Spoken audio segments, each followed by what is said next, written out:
Bakunzi bongera umenye TV mwongeye kwirirwa mugira ibihe byiza. Uyu munsi nashatse ko dukora ikiganiro cy'ubworozi bw'inkwavu, nashatse ko tuganira ku bworozi bw'inkwavu, ariko nifuje ko twaganira ku ndwara z'inkwavu ndetse n'imiti yakwifashishwa mu kuvura izo ndwara. Nk'uko byagiye bigaragara cyane, binavugwa cyane ndetse ni nako biri, aborozi muri rusange, baba aborozi b'inkoko, ingurube, inka, inkwavu, aborozi muri rusange bakunda guhura cyangwa dukunda guhura n'ikibazo. Usanga imiti y'inkwavu, imiti y'ingurube, mbese dukunda guhura n'ikibazo cy'indwara n'uburyo twazivura, cyangwa se n'indwara, cyangwa se no kumenya ikibazo ubworozi bwacu bushobora kuba buhura nacyo, cyangwa se ibibazo bushobora kuba bufite n'uburyo wabivura. Ndavuga ku bibazo bwerekeranye n'ubuzima, gutyo ugasanga ntabwo dufite ukuntu twahita tubikemura, no kumenya ngo ikibazo kiri aha ngaha ugasanga byagoranye, cyangwa se muri rusange ugasanga aba baganga cyangwa abavuzi b'amatungo ni bakeya se, cyangwa n'abahari ugasanga hari ukuntu nyine bataboneka cyangwa bataba batwegereye, ku buryo usanga nk'uburyo twakwifashisha twebwe ubwacu ntabwo bwagutse ku buryo twahita twikemurira ikibazo tutabanje gutegereza ko bahagera. Ibyo rero ugasanga rimwe na rimwe ugasanga byatumye umusaruro wacu uba mukeya, ugasanga ibiva mu bworozi bwacu byagiye bibura cyangwa se byagiye bijya hasi, bitewe n'uko indwara niba yaje, niba itakemutse, irica itungo ryawe, iraritwara ubuzima, nawe uhombe kandi wararishoyeho, wararigaburiye. Ibintu nk'ibyo ngibyo gutyo. Ubwo rero uyu munsi nifuje ko twaza kuganira ku kiganiro cy'ubworozi bw'inkwavu, ariko noneho tukibanda ku ndwara z'inkwavu, noneho n'imiti wakwifashisha se, cyangwa n'uburyo wakwifashisha urimo kurwanya izi ndwara. Rero mu biganiro bishize twakoze, wenda ndaza gushyira na link muri description y'iyi video, kugira ngo uwaba atarabikurikiranye aze kuba yabikurikirana, cyangwa se yazakomeza no kugenda abikurikirana. Twakoze ikiganiro cy'ubworozi bw'inkwavu part 1, aho twavugaga uburyo wategura umushinga wawe, cyangwa se impamvu zagutera gukurikirana no gutegura umushinga w'inkwavu, kuko hari byinshi bica abantu intege. Nyuma dukora n'ikiganiro part 2 ivuga uburyo wakubaka ikiraro, cyangwa se akazu, cyangwa se inzu y'ubworozi bw'inkwavu zawe. Iki kiganiro cyo ni ubworozi bw'inkwavu, ariko tukibanda ku ndwara z'inkwavu n'imiti izivura. Rero waba utarabashije gukurikirana ibyo biganiro bishize, ndaza gushyira video links, cyangwa se links z'aya mavideo maze kuvuga twakoze y'ubushize. Yanabikurikirana kuri channel, akareba kunoza kuri description y'iyi video, yaza kuzihasanga akazikurikirana. Rero ndagira ngo dutangire tuvuge kuri izi ndwara. Inkwavu rero nk'ubusanzwe nk'ikinyabuzima, nazo zirarwara, zikunda guhura n'ibibazo bitandukanye, kuko nazo ni ikinyabuzima. Ibintu bitandukanye bishobora kuba byagenda bikazataka amamikrobe atandukanye, za bagiteri, zihura n'amavirusi, zikagira n'ibibazo by'ubukonje. Iyo ruriye nabi cyangwa se ruriye ubwatsi bwanduye, birugiraho ingaruka. Rwarya se mu buryo budakwiye, mbese nk'uko n'abantu tubizi ko iyo ufashe ifunguro ritari ryiza bikugiraho ikibazo, n'inkwavu niko biba bimeze. Iyo ikirere gihindutse cyangwa se gutya na gutya bikagenda bihinduka, birumvikana ko n'urukwavu hari ukuntu bizarugiraho ikibazo ku buzima bwarwo. Rero inkwavu uko bimeze, zigira ibibazo bigiye bitandukanye. Inkwavu zigira ikibazo, nk'urugero, gikunda kwibasira utwana dutoya, ugasanga mu gihe twavutse tutaramara n'icyumweru dukunze gupfa. Ugeramo ukagera nko muri nest box, cyangwa se ukagera nko muri kariya box urukwavu rwawe rubyariramo, ugasanga utwana twapfuye utazi ngo icyatwishe n'iki. ibintu nk'ibyo ngibyo bikakuyobera.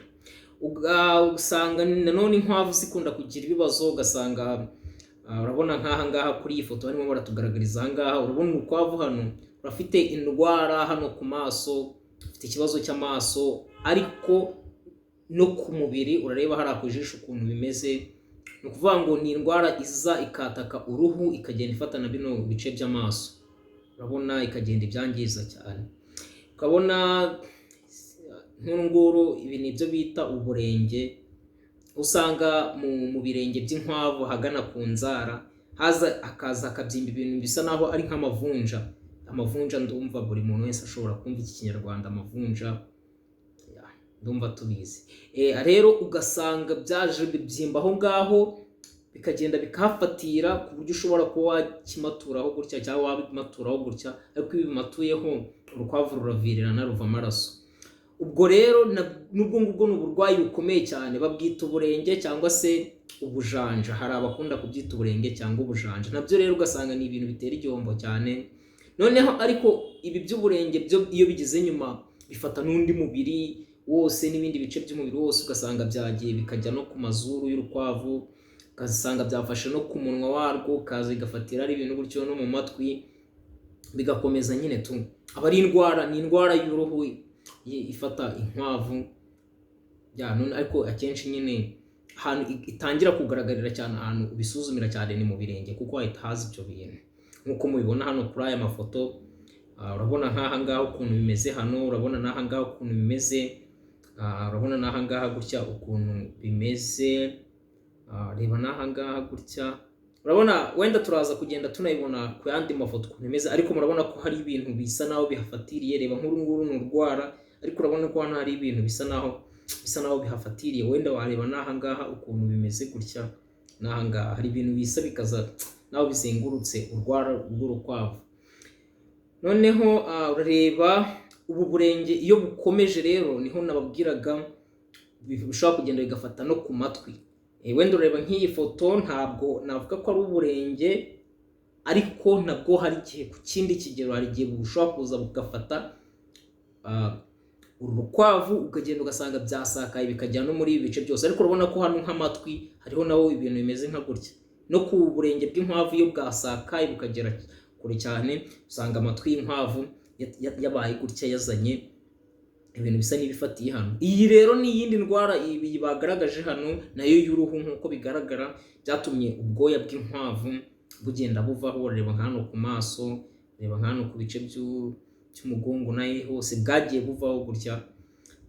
Nayo ni indwara ikunda kwibasira inkwavu, kandi ikaba yazica umusaruro ukagenda uba mukeya. Urareba iyi ngiyi ni nayo foto y'uburenge hano, noneho ndatekereza igaragara neza. Ureba zino ni inzara hano gutya, noneho urabona ibi ni bya bintu nababwiraga biza bigafatira hano, amano yaza agasa n'aho abyimbyeho, ku buryo noneho ugerageje no kubihanduraho se cyangwa kubikuraho, urabona ko zitangira kuvirirana, usanga inkwavu zihora zishimashima, biba bizirya cyane, biba bizibangamiye. Wenda turagenda tubivugaho ikiganiro turi buze kugikomeza. Noneho urabona ko n'ubu ngubu ni uburwayi bundi, urabona nayo ni indwara y'uruhu. Urareba nk'hano mu ijosi y'urukwavu ukuntu rwabaye aha ngaha gutya, bikagenda bikibasira n'ibice byose, rukananuka bikagenda gute. Urareba noneho iyi ngiyi ni impiswi, wenda nayo turi buze kwigarukaho ukuntu itera n'ukuntu umuntu ashobora kuyivura. Impiswi urabona ko yica urukwavu nabi ku murizo. Urabona hariya ku murizo nicyo gice cya mbere uhita ubiboneraho ko urukwavu rushobora kuba rufite impiswi, kubera nk'iyo urukwavu rumaze guta amahurunguru, ugasanga nyine ukayiboneraho ngaho kunoza ku murizo. Turagenda tubibonaho. Noneho hakaza inkorora, cyangwa se niba nabyita ibicurane. Urabona ko urukwavu uko rwitsamura, mbese nk'abantu, icyo gihe ni handi ukunda kubona urukwavu rukunda gukora utuntu twa gutya, rufata tuno tuguru tw'imbere twarwo rukagenda rudukoza ku mazuru. Rero iyo bimeze gutyo, akenshi hari ukuntu rukunda kubikora cyane, bigaragaza cyane ko rushobora kuba rufite iki kibazo cy'inuza cy'ibicurane, noneho runakunda kugira gutyo rukanitsamura, mbese nk'uko no mu buzima busanzwe umuntu nawe iyo afite bino bicurane yitsamura. Ukunda kumva mu nkwavu rukunda kwitsamura ibintu nk'ibyo ngibyo gutya. Noneho urareba nk'hano ku mazuru hariho turiya tuntu, haza ibintu bisa naho ari ndumva nabivuga nabyita wenda mu mbabare nkoresheje ijambo, ariko ni nk'ikimwira cyangwa se ibintu bisa naho birenduka biza bigafatira hano gutya. Murabibona hano nk'uko iyi foto irimo irabigaragaza, hano biri ku mazuru byererutse bisa naho birenduka biza bigafatira hano gutya. Noneho hakaza n'ikibyimba, urabona iki cyaje gifata hano ku gice cy'inda, ariko hari n'ibibyimba biza bigafata ahangaha ku gice cy'amatwi. Ahantu hose ikibyimba urumva gishobora kuza kigafata ahantu hariho hose ku nkwavu. Noneho urabona nk'ahangaha rwo nayo ni indwara y'uruhu, noneho yaje noneho ifatira hano ku matwi, niho byagaragaye cyane. Ariko buriya urebye ushobora no gusanga hano ugerageje gukuraho umubiri, ugerageje gukuraho uruhu gutya, wabona ko hari ibindi bibazo rugiye rufite byo kuvunguka nk'uko hano ku gutwi bimeze. Ariko nanone ibingibi usanga nanone bigaragara no ku bindi bice, ntabwo ari ukuvuga ngo ni hano ku matwi gusa, na hehe usanga byafashe n'ahandi hose. Nayo ni indwara y'uruhu nk'uko mubibona hano gutya. Izi zose ziravurwa. Noneho hakaza n'indi ndwara mu cyongereza, mu rurimi rw'icyongereza bayita bloat, cyangwa se umuntu agenekereje mu kinyarwanda ni kubyimba cyangwa kubyimbirwa, niba nabyita gutyo. Ariko umuntu ashobora no gukoresha ikindi kinyarwanda, gutumba, kwa kundi usanga wenda dufate nk'urugero kuri ihene iba yariye cyane, ugasanga inda yabyimbye cyane, cyangwa se sinzi niba no ku bantu bibaho, ariko ndumva byashoboka kuko ushobora kurya byinshi cyane.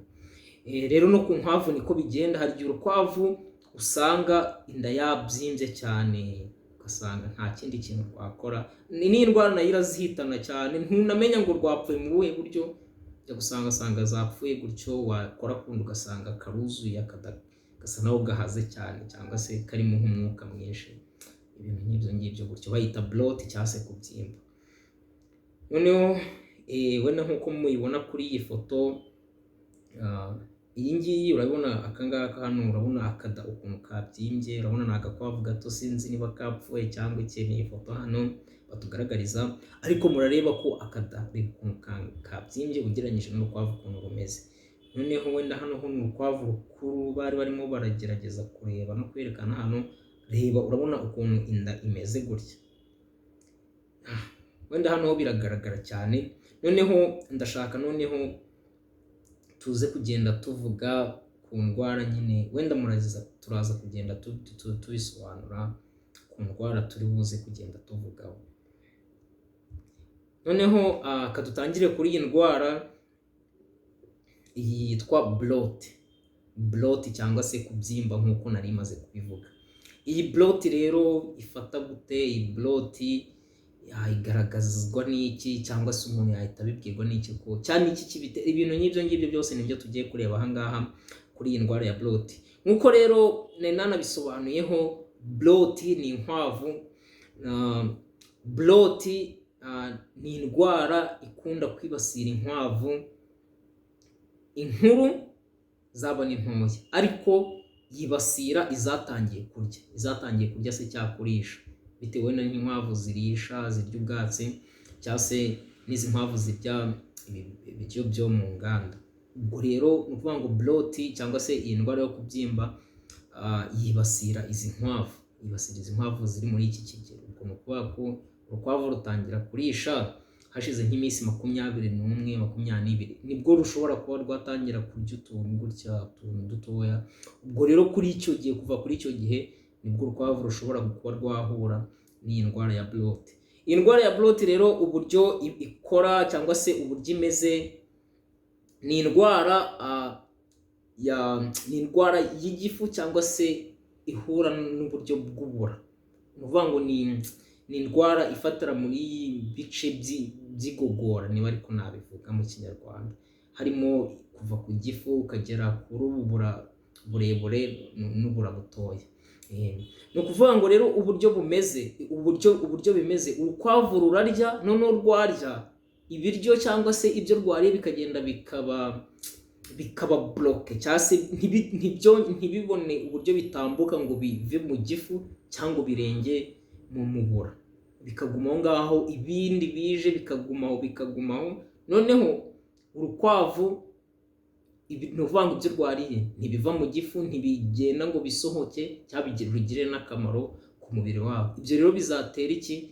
Urumva nibiguma aho ngaho mu gifu bikamaramo nk'amasaha 3-4 nta kintu kibibaho, kubera ko urukwavu ni ikinyabuzima, rufite ziriya za bagiteri n'iki mu nda, zizatangira zihumeke se cyangwa ziri guhumeka, uburyo zagenda zihumeka, iyo myuka zagenda zihumeka izagenda ituma igifu n'ubura bw'inkwavu bubyimba bube bunini, ariko cyane igifu. Noneho uko kigenda kibyimba ni hahandi nyine urukwavu rwawe usanga rwabyimbye inda. Rero genda kibyimba, urukwavu rukabyimba, noneho bizana n'ibintu bimeze nk'ibisukika, kabivuge muri ubwo buryo, ariko ni nka mucus cyangwa se mu rurimi rw'icyongereza munyemerere ngikoreshe, ariko niko bimeze. Ni ukuvuga ngo urukwavu tangira kugira ibyo bintu by'ibyuka mu gifu, noneho urumva n'ibyo biryo ntibyasohoka, kubera ko urukwavu ntirwaruka, rufite iri zosi ritoya, ntabwo rushobora kuba rwaruka ngo rubigarure. Ubwo rero bikaguma ngaho, ugasanga urukwavu rwawe rwapfuye. Urukwavu muri iki gihe nta kintu rushobora kuba rwakora, nk'uko mubibona kuri iyi foto hano rwiryamiye, sinzi wenda niba rwari rwapfuye cyangwa iki, ariko murabibona ko nta kindi rwakora, inda yabyimbye, rwiryamiye gutya. Wenda nk'ahangaha urabona mwareba ukuntu inda yanganye, umwuka wanganye, reba ukuntu rudafite courage habe na gato, ariko urebye nk'urunguru biri kumwe hano uhita ubona ko rufite courage gutyo. Noneho wenda murareba nk'ahangaha, ubwo ndabona rwari rwapfuye, ahangaha urareba hano gutya. Wenda hano bari kugenda berekana wenda hashize igihe, bari kugaragaza ukuntu mu gifu cyawo ukuntu bino byo rwariye bizaba birimo ari byinshi cyane. Ureba hano reba ukuntu byari byabyimbye, byaranze gutambuka. Noneho n'ahangaha gutya. Noneho kuri iyi ndwara yo kubyimba rero, ibintu bishobora kuba byayitera ni ibihe? Ni ukuvuga ngo iyi ndwara yo kubyimba, ikintu cya mbere gishobora kuyitera, murabyumva, niba ari ibiryo bigenda bikaba bloke cyangwa se bikaguma aho ngaho mu gifu ku buryo bitatambuka. Ikintu cya mbere hano uhita utekereza nk'umuntu, ureba niba ufate nk'urugero, niba hari nk'ikintu ushaka gutambutsa ahantu, ariko aho hantu mbese ni nk'ibintu byumvikana, tekereza uriye nka za biswi cyangwa ukarya nk'ibintu bimeze nk'amafu utanywa amazi, ukuntu byagenda. Ni ukuvuga ngo uzakomeza urye, ariko mu nda cyangwa se no mu muhogo bizageraho noneho umere nk'aho ari nk'inyota cyangwa haza umwuma. Icyo gihe rero, muri icyo gihe uko bizagenda urabyumva, hari igihe kizagera uburyo wabisunika se, cyangwa mbese hazaba mbese ntabwo hazumagara, kambivuge muri ubwo buryo, ariko ku buryo gutambuka gutambuka bizajya byanga bigorana. Rero n'inkwavu zitanywa amazi, niyo mpamvu ya mbere ishobora gutera uburyo bwa bloat cyangwa se bwo kubyimba. Ntabwo twahita impamvu ya mbere kuko hari izindi zishamikiyeho, ariko amazi ni ngombwa, ni ingenzi kuri iki kibazo. Ni ukuvuga ngo rwose kabisa urukwavu rwawe, niyo mpamvu tubwira abantu ko bagomba gutoza inkwavu zabo ko zajya zinywa amazi, ukabigira nk'umuco. Inkwavu zawe ukazitoza kunywa amazi uko mubibona hano. Hari abantu baba batazi ko inkwavu zishobora kunywa amazi. Amazi ni ngombwa, ni ingenzi ku nkwavu, urabiziyatoza zikagenda ziyanywa nk'uko mubibona kuri iyi foto ahangaha gutya. Rero aya mazi azagenda atume igogora rigenda neza, iby'urukwavu ruriye bigere mu gifu byisye cyangwa se byibete, noneho bibona uburyo bwo byohererezwa mu bura, noneho bigende bikomeze, bimwe bijye mu maraso se cyangwa mu mubiri w'inkwavu, ibindi bisohoke, noneho gutyo. igogora rigende neza. Rero iyo nta mazi igogora ntabwo rigenda neza.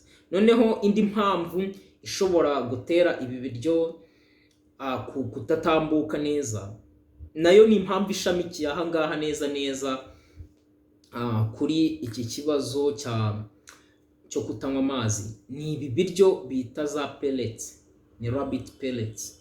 Ibi ni ibiryo bikunda kugaburirwa inkwavu ziba zorowe cyane n'abantu wenda bifite uko bahagaze ku mafaranga se cyangwa wa muntu wakoze umushinga kuko ibi biryo hari ukuntu bihenzemo, ariko ni na byiza iyo wabigaburiye neza inkwavu zawe. Ariko ibi biryo nabyo biri mu bintu bishobora gutera iki kibazo cya bloat, kuko ibi biryo nk'uko munabibona aha ngaha by'inkwavu bya rabbit pellets ni ibiryo bikorerwa mu nganda, biba birimo intungamubiri zigiye zitandukanye nyinshi cyane, ariko urabona ko ni ibiryo byumaganye, ni ibiryo byumagaye.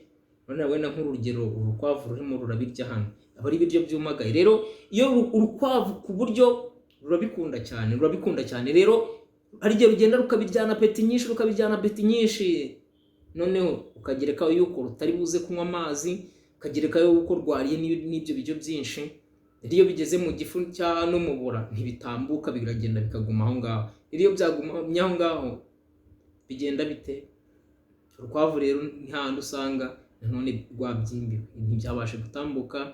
Za bagiteri izo tunyabuzima dutoya turi mu gifu, ugasanga dutangiye guhumeka, igifu kikabyimba, gutyo urukwavu rwawe rukazana ibingibi. Rero icyo tubwira abantu kuri iyi ndwara ya bloat cyangwa se no kuri ibintu bijyanye n'ibiryo bya za pellets, icyo abantu bagomba gukora ni uko umuntu ugabura ibi biryo aba agomba gutanga ingano y'ibiryo iregeye nkeya bitewe wenda n'amasaha, sibyo?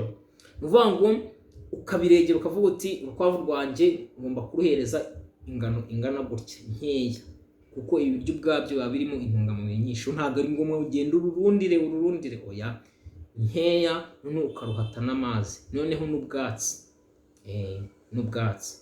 Noneho n'ikindi gishobora gutera iyi ndwara ya bloat cyangwa se kubyimbirwa, ni igihe urukwavu rwawe uruhereza ubwatsi, sinzi niba navuga ngo ubwatsi bwinshi, kuko nta nubwo bavuga ngo kuruhereza ubwatsi bukeya. Kamvuge wenda ubwatsi bwinshi, ariko ku buryo ruburya noneho ntirubone n'igihe cyangwa se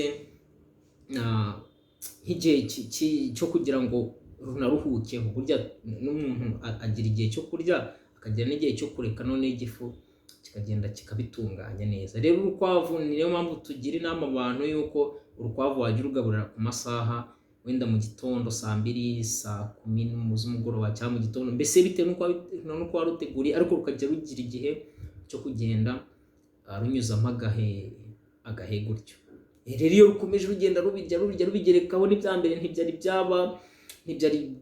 byibeta se cyangwa biratunganywa, rero n'ibyo bintu bishobora kuba ikibazo cyatera iyi ndwara ya bloat. Noneho rero iyi ndwara ya bloat uburyo ivurwa ntabwo hari uburyo bwa hafi cyangwa se bworoheje bwo kuvura iyi ndwara. Iyi ndwara uburyo urumva ni ikibazo kirimo imbere. Urukwavu ntiwarukandakanda ngo rubigarure ngo rubiruke. Igikorwa ni ukurubaga nk'uko muri kubibona hano. Muganga w'inkwavu ari kurukorera operation, ni ukurukata inda, agakuraho uruhu gutya, agagerageza gukuramo bya bindi birimo imbere byose, yabikuramo akongera akarudoda, urukwavu rugasubira mu buzima. Wenda byatwara amafaranga menshi n'iki, hari uwahita ahitamo kururya akavuga ati kandurye. Byo ni ibintu wenda navuga ngo byumvikana, ariko byose biterwa. Rero ariko hari n'ubundi buryo. Burya iyi ndwara ya bloat nk'ukuntu umuntu yabivuga, cyangwa indwara yo kubyimbirwa, urayirinda kurusha uko wategereza kwiba ngo ujye kuyivuza, kuko urabona hano ni uburyo busa naho buhenze. Rero muri ibyo bintu tuvuze twasobanuye kuri iyi ndwara, ibyo wagenda ukurikiza mu bworozi bwawe. Indi ndwara rero tugarukaho ni indwara bita impiswi. impiswi, ndumva impiswi turazizi ukuntu impiswi zigenda. Impiswi rero no mu nkwavu nk'uko nabivuze, urukwavu ni ikinyabuzima, nazo zigira inkwavu nazo zigira impiswi ikintu gishobora kuzitera gutyo. Rero impiswi ku nkwavu zishobora guterwa n'ibi bintu bikurikira, harimo guhindurirwa utuzu cyane nko ku bana bacutse, ku dukwavu tukiri dutoya. Ibi rero bishobora kugiraho izi like ingaruka zishobora kuzigiraho izi ngizi byo guhindurirwa utuzu. Ingaruka umuntu yabyumva gute? Ni ukuvuga ngo reba utwana nibwo tugicutse, guhindurirwa utuzu rushobora kuba rwari ruri hano rwari rumaze kumenyera ahangaha, kambivuge muri uburyo bwo kumenyera ahangaha, ariko noneho aho ngaho kuhamenyera mvuga hari condition cyangwa se hari environnement imeze neza, cyangwa se hatari microbe, cyangwa se hatari umwanda gutyo. Wahindura utuzu nirugera ahandi hari imyanda n'iki uzasanga babana batangiye gufata ibi by'impiswi, usange noneho bahuye n'iki kibazo cy'uburwayi z'impiswi. Noneho urukwavu rusurwa n'abashyitsi badasanzwe cyangwa se inyamaswa, wenda byo turanabizi mu buryo butandukanye. Hari indwara usanga ziva wenda nko mu buzima busanzwe ku bantu, hari indwara usanga zishobora kuva ku bantu cyangwa zikajya ku bana. Mu rurimi rw'icyongereza bazita contagious diseases, cyangwa se indwara zishobora kuba zandura mu kinyarwanda, indwara zandura. Ubwo rero n'inkwavu niko zimeze. Niba ufite nk'ubworozi, niyo mpamvu tubwira abantu ko niba uri nk'umworozi, ntabwo ugomba kwemera ko abantu benshi bajya baza binjira mu bworozi bwawe, ntabwo ari byiza. Uba ugomba gushyiraho nka limite, ugomba gushyiraho nk'umupaka, ukavuga ati ubworozi bwanjye ni njyewe n'abantu dukoramo gusa tugomba kugeramo. N'ugezemo akageramo ku mpamvu zumvikana, kandi akageramo yambaye imyambaro yabugenewe, cyangwa se byanashoboka yipfutse amazuru cyangwa se n'ibiki, cyangwa se yamanje no gukaraba, ku buryo ataza azanye nk'izo mikorobe akuye ahandi. Cyangwa se wenda nk'izi nyamaswa nk'uko mbivuze, nazo zishobora wenda niba ari nk'imbwa, aya mapusi cyangwa se izi njangwe, zishobora kuzana nk'utwo tumikorobe tw'utunyabuzima duto kaza tukangiza ubworozi bwawe. Noneho hakaza no guhindurirwa indyo, aribyo bita diarrhée alimentaire mu rurimi rw'igifaransa. Ni ukuvuga ngo urukwavu rushobora kuba rwari rumenyereye wenda nk'ibyatsi runaka, noneho ukiruhereza ibindi biryo, bigahita birutera kugira iki kibazo cy'impiswi. No ku bantu bibaho, hari igihe hari ibiryo umuntu aba atamenyereye, yabifata agahita agira iki kibazo cya diarrhée, iyo diarrhée alimentaire nk'uko nari maze kubivuga. Noneho hakaba n'ikindi cy'ubwatsi bwanduye cyangwa se indyo imunzwe, wenda nk'uko nari maze no kubisobanura. Ubundi urukwavu, niyo mpamvu isuku buriya ari ngombwa ku bintu byose. Urukwavu rugomba kurya neza, kandi rukarya ubwatsi busukuye bumeze neza. Rero iyo ruriye ubwatsi bwanduye cyangwa se ruriye iyo ndyo imunzwe, niho usanga n'iki kibazo cy'impiswi gishobora guturuka. Ni ibintu byumvikana. Ubwo rero urukwavu rugomba gukoreshwa ubasha ukarugaburira ibiryo bimeze neza. Noneho indi mpamvu ishobora gutera ibi ngibi ni ukubura ubwatsi bukomeye rimwe na rimwe. N'iki kintu kankivugeho. Ubundi urukwavu cyane nko ku dukwavu dutoya, wenda no ku bantu, wenda ngerageza kujya mvuga nkabihuza n'ubuzima busanzwe kugira tubashe kubyumva. Buriya no ku muntu hari nk'ibiryo atarya nk'iminsi 2 ikurikiranye. Niyo mpamvu umuntu agomba guhindura. Ntabwo wajya uhora urya umuceri umeze gutya, cyangwa se uhora urya utuntu tworohereye gutya gusa, bishobora kukugiraho ikibazo ukagira iyi diarrhée alimentaire nk'uko nabivuze. Ni ukuvuga diarrhée iterwa n'imirire. Ubwo n'urukwavu iyo uhora uruhereza tuno twatsi tworohereye dutoshye cyane, birugiraho ikibazo. Rero ugomba gufata ubwatsi bukuze atari cyane, ariko rugafata ubwatsi bukuze cyangwa se n'ibiryo bimeze neza. None akenshi nyine bikunze kubaho nanone mu gihe cy'itumba, mu gihe cy'imvura gutyo, wenda cyajya ubwatsi buba buri kumera, ukagenda ukagira nk'ahantu hari ubwatsi bwinshi, ukavuga ati utu twatsi kaneza urukwavu rwanjye. Ibyo ngibyo rero nabyo usanga birugiraho ikibazo. Noneho ku mpiswi rero uburyo bimeze, twese tuzi wenda uburyo impiswi zikora, ariko mu buryo busanzwe amahurunguru inkwavu aba akomeye, afashe gutya ari utuntu tumeze nk'utubiye gutya nk'uko mubibona aha ngaha. Ariko iyo rwarwaye izi mpiswi usanga rwatuje, rwabuze kuraje, nk'uko mubibona aha ngaha, nta mudu rufite, kambivuge gutyo. Ariko noneho usanga n'amahurunguru yayo noneho aba ari ibintu bimeze, urabona nk'aha ngaha ni nk'utubiye, ariko aha ngaha ari nk'ikintu kimwe gifashe cyangwa se birekuye ari nk'amazi. Ariko nanoneho nk'uko hari ifoto twari twagaragaje kare, usanga ku murizo byagiye bikahafatira cyane. Ni nayo mpamvu rimwe na rimwe hari igihe umuntu atabimenya ko wenda nk'umuntu ufite ubworozi bwinshi, hari igihe umuntu atamenya ko urukwavu rwe rushobora kuba rurwaye izi mpiswi. Ariko iyo urufashe ukaruterura nibwo ureba ku murizo, hari igihe usanga byahafatiriye cyane, ari ibintu bisa naho byirabura nk'uko bigaragara aha ngaha, birenduka gutya. Nazo ugasanga byangije ubworozi bwawe. Wenda noneho n'ikindi kimenyetso ni uko wenda ushobora kugenda witegereza nk'amahurunguru y'inkwavu zawe, naho ushobora kubonamo amahurunguru agiye asa n'afatanye muri ubu buryo. Ubundi amahurunguru yagombye kuba atandukanye, kamwe wenda nk'uko bimeze aha ngaha, ariko wenda nubwo atari ukuvuga ngo kamwe ariko ubona ko wayatandukanya byoroshye. Ariko aha ngaha urabona agerageje asa naho ahuriranye gutyo. Ubwo rero izi mpiswi uburyo umuntu yazirinda n'uburyo umuntu yakora ni isuku. Noneho isuku nicyo kintu cyangombwa aha ngaha kuri izi z'impiswi umuntu agomba kwirinda. Noneho akagerageza gutanga ubwatsi bukomeye, noneho akagerageza niba ugiye guhindura ubworozi bw'inkwavu zawe ukamakinga sure ko uzikuye ahantu hazima, uzishyira ahantu hazima. Noneho n'urukwavu ugakora uko ubasha, ukajya uruhindurira indyo, kandi indyo nzima, ukaruhereza indyo nzima, uruvangira ubwatsi kandi ubwatsi bukomeye, ubwatsi bwiza. Noneho twakomeza tukajya ku burenge bw'inkwavu cyangwa se ubujanja.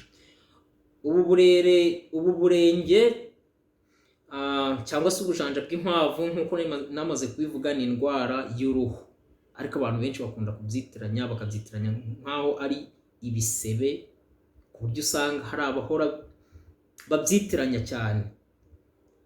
Usanga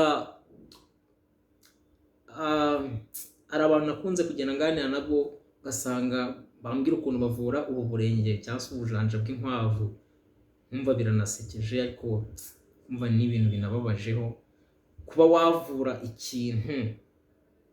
ikintu kitarwaye. Uri nk'umuntu bakaguhereza umuti w'ikintu utarwaye, nabyo ubwabyo bishobora kukwangiriza. Ubu burenge rero ari nacyo kintu ngira ngo mvuge, ntabwo ari indwara, ntabwo ari ibisebe, ni indwara y'uruhu. Kuyivura rero cyangwa se kuyitaho, umuntu avura uruhu, noneho urukwavu rugakira. Ubwo rero nk'uko mubibona hano, urabona ni ibintu naje mvuga ko biza bifatira hehe na hehe hano ku nzara, noneho bikazagenda bikura, bikazagera hano ku munwa no ku matwi, sometimes na hano ku mazuru birahafatiye, ugasanga ni ikintu cyari gikomeye cyari gutya. Noneho rero ubu burenge wenda nk'uko aha ngaha nabwo bigaragara, hari igihe kigera ugasanga ibyo bintu byagiye bivaho gutya, noneho ugasanga n'ubwoya ntibukihari, ibintu nk'ibyo ngibyo gutya. Wenda urabibona nk'aha ngaha ntaho byagiye bifatira, hari igihe urukwavu rukandagira bikagenda bivaho, rero byavaho hagasigara ari nk'ibisebe gutyo na gutyo. Ubwo rero ubu burenge bw'inkwavu nabwo ni indwara mbi cyane kandi inazangiriza. Ubu burenge rero ukuntu bwo bubuza mu nkwavu ni ukuvuga ngo usanga bukunda guterwa nanone nk'uko nabivuze ni umwanda. Iyo umwanda uhari ibintu byose birapfa cyane mu kintu cy'ubworozi. Ni ukuvuga ngo dufate nk'urugero urukwavu niba ruganze kuganga cyangwa se niba nabyita kwihagarika, ariko ni ukuganga. Ndumva buri muntu wese ashobora kuba yabyumva. Niba ruganze rukaganga mu kazu karwo ahantu ruba, noneho rukaganga ku bwatsi cyangwa se rukaganga ku bwatsi, noneho rukaza rugakandagiramo. Iyo rero udarukorera isuku ubwatsi, umenya igihe cyo kubukuriramo igihe, cyangwa se n'utuzu tw'inkwavu twawe twubatse mu buryo bwa kijyambere, wenda dukozwe n'intuza n'utuyungirizo, ku buryo urukwavu ntawe ruba ruhuriye n'ayo maganga. Niba urukwavu ruganza amaganga ahita agenda, mbese inzu y'urukwavu ikajya ihora yumutse. Ibi niho ubu burenge bukunda kuva, niho hava izo mikorobe, izo virusi, cyangwa se ubwo burwayi buza bugafata uruhu rw'inkwavu rukagenda rwangirika gutya. Rero ikintu umuntu aba agomba gukora ukamaintinga ashobora ko gihari ni isuku. Ubwo ndumva buri muntu wese abyumva uko byagenda. Isuku rimwe na rimwe usanga hari ukuntu utashobora kumaintininga isuku mu gihe ikiraro cyangwa se ikibuti cy'akazu k'urukwavu rwawe hari ukuntu kubatse. Niyo mpamvu tutagira abantu inama yo kubaka ikiraro cyangwa se inzu y'urukwavu ngo usange igizwe n'imbaho gutya. Niyo tubabwira ko urukwavu rugomba gukandagira ku tuntu tumeze nk'utuyungirizo, hahandi amaganga n'amahurunguru y'inkwavu bihita bimanuka. Noneho niba n'ubwatsi buhora bwumutse kandi ukamenya n'ubwo bwatsi bwo urukwavu rutariye, uhita ubukuriramo igihe, ntutume bimaramo igihe kirekire. Rero nta nubwo tugirira abantu inama yo kororera inkwavu hasi, kuko urukwavu niba rwihagarika hariya cyangwa se ruganga hariya, ejo rukagenda rwasubira rukakandagira, za mikorobe zizagenda zizamuka. Usange rero ni ibintu byagiye birutera ubwo burwayi. Noneho rero uburyo umuntu yavura urukwavu, rero umuntu akoresha umuti bita ivermectine.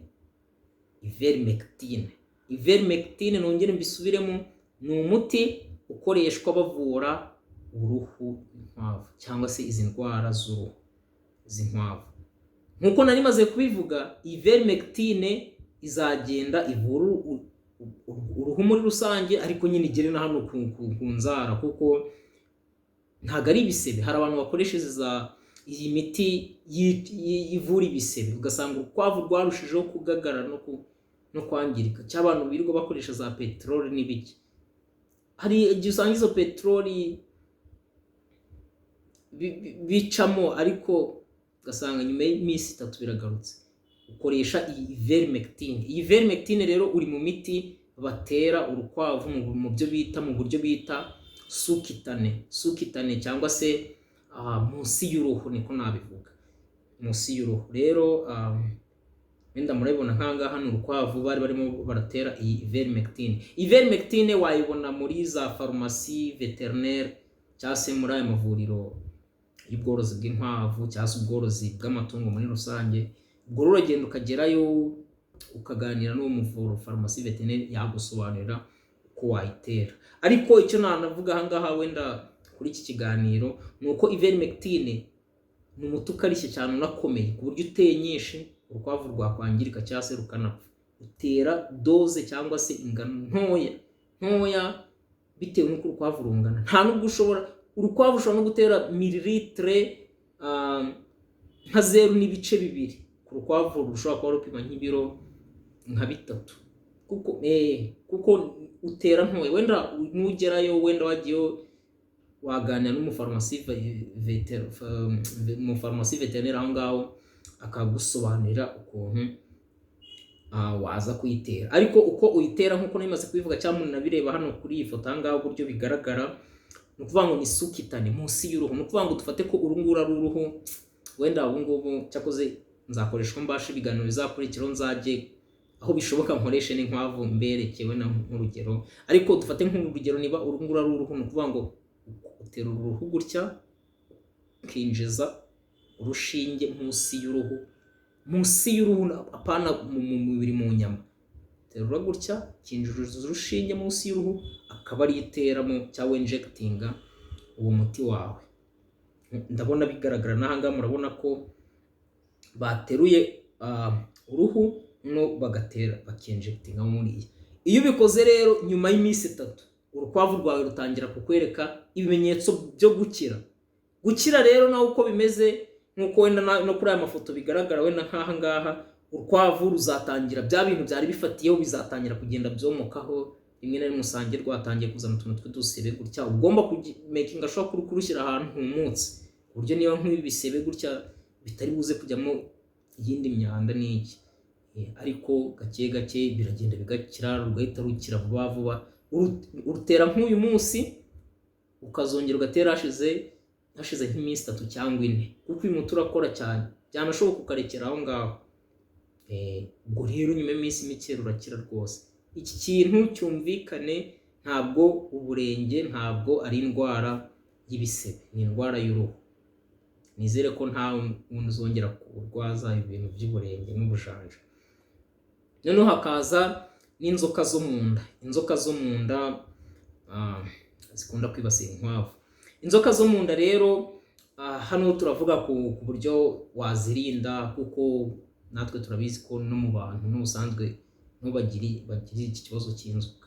Ubwo rero birumvikana ko izi nzoka zo mu nda ziterwa nanone n'umwanda, kuko ibintu byinshi akenshi ukunda gusanga bishamikiye ku mwanda.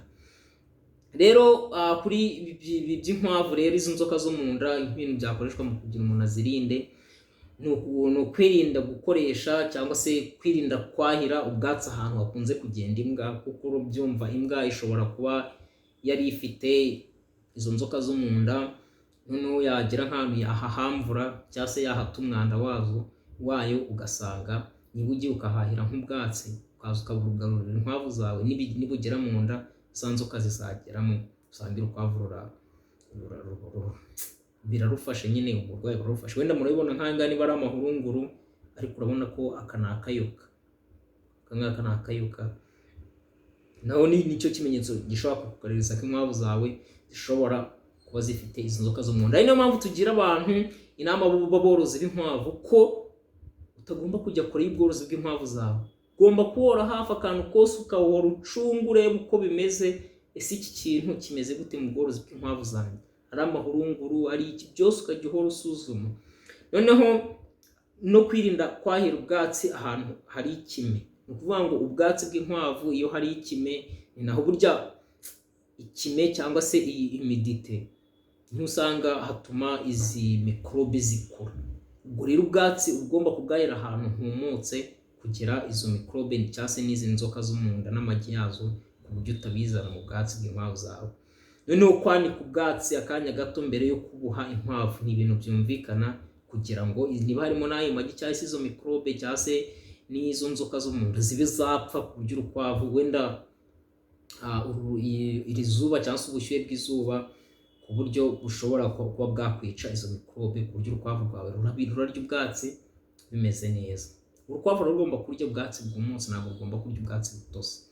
Noneho kumanika ubwatsi bugaburirwa inkwavu mu kazu kazo kugira ngo zitabwanduza. Nk'uko nari maze kubivuga, ndumva nabivuze ku kiganiro, nabivuze ahantu hatambutse, ni ukuvuga ngo niba urukwavu rwataye amahurunguru cyangwa se rugata aya maganga yazo ku bwatsi, niba utabikuyeho cyangwa se nta suku ihari, urundi rukwavu rushobora kuza rukabirya, ugasanga noneho narwo ruranduye, rurafashwe. Rero ikintu tugira abantu inama ni uko aho bishobotse urukwavu mu kugaburirwa ubwatsi bwo bajya umuntu abumanika, yajya abumanika ku buryo urukwavu ruburya rusa naho ruzamuye ijosi gutya, rukajya ruburya rumanitse, ku buryo ubwatsi ntaho ruri buze kuba buhuriye n'ahantu urukwavu rukandagira cyangwa se n'ahantu ruba ruri. Noneho gukora isuku mu kazu ni ibintu byumvikana. Ikindi gutanga imiti y'inzoka, ubundi uba ugomba gukoresha uko ubasha inkwavu zawe buri mezi 3 ukajya utanga imiti y'inzoka. Utanga imiti y'inzoka, ugatanga izi za Amprolium.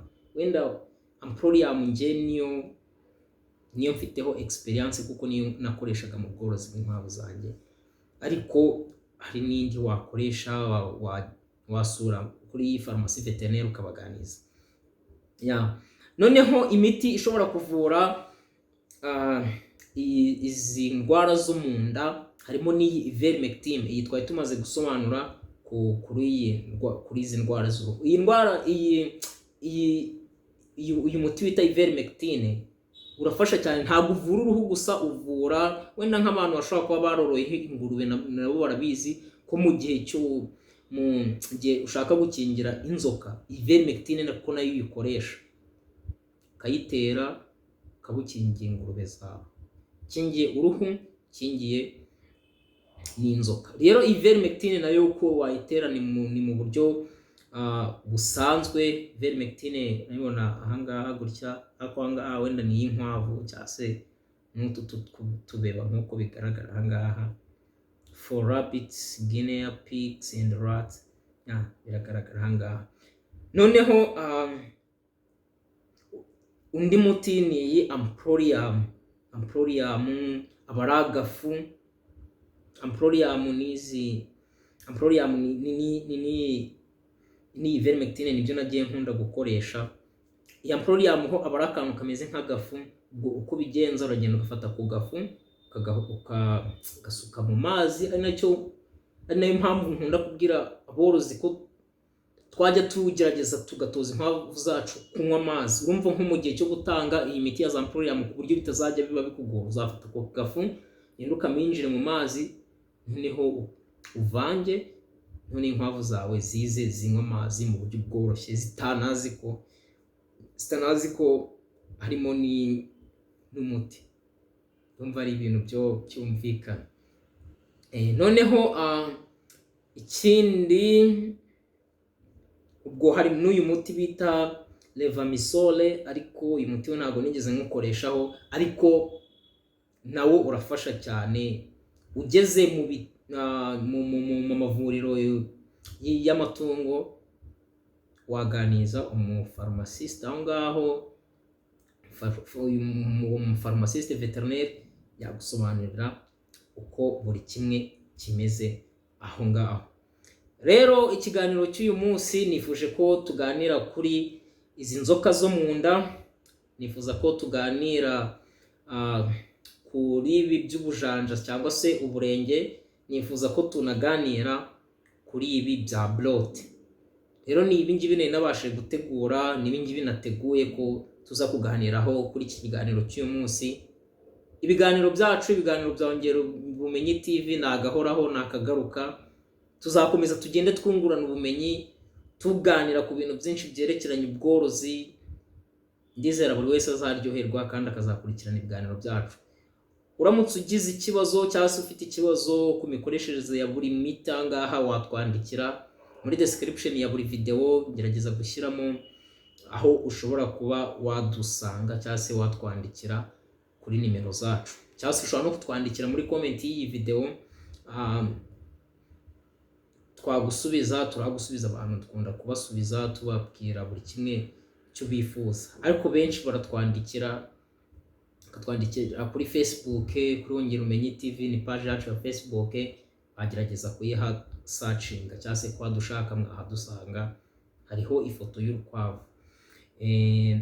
Ikibazo ubwo umuntu yagira ajye yumva ko ahawe ikaze mu kuba yatubaza. Rero ndabashimiye mwakomeje kubana natwe, mwakomeje kugenda mubana natwe muri Ongera Ubumenyi TV, n'abantu mukomeza kugenda muduhereza ibitekerezo. Turifuza ko mwazatugezayo ibiganiro bimeze gutya, turifuza ko mwatubwira iki ngiki, turabyishimira cyane. Nawe utarakora subscribe kuri channel yacu, turagusaba ko wakanda subscribe, ukasharinga ibiganiro byacu kugira ubumenyi tuba twagusharinze bugere no ku bandi, kuko natwe ubwo tuba twabashije kuba dufite cyangwa se n'ubwo twabashije kuba twashakisha hirya no hino, dukoresha uko tubasha kugira ngo tuze tububasharinge se cyangwa tububasangize. Ubwo rero ndabashimiye mwese mwakomeje kudukurikirana, mwakomeje no gukurikirana n'ibiganiro byacu byashize. Nawe waba waracitswe na buri kiganiro cyose cyashize, ndagira ngo nkubwire ko wakurikirana ibyo biganiro wabuze kuri channel yacu ahangaha, kuri channel yacu Yongera Ubumenyi TV. Wagenda ukareba ibyo biganiro biracyahari, wenda na links ndaza kuzishyira muri video description ku buryo ushobora kuzihasanga. Sasa rero mugire ibihe byiza, muhorane Imana kandi Imana bahereza umugisha cyane, mugire ibihe byiza.